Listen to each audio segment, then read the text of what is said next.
Para mí estos viñedos son muy especiales, porque son los que permitieron a mi familia volver al Priorat a finales del siglo pasado.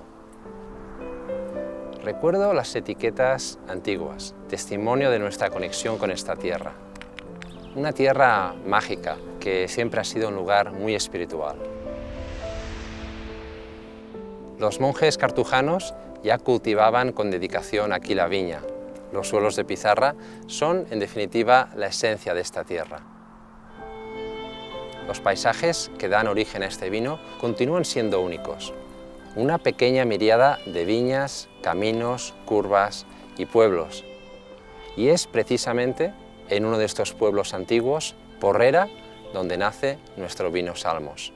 Un vino hecho con garnacha y cariñena, nacido de los suelos de pizarra.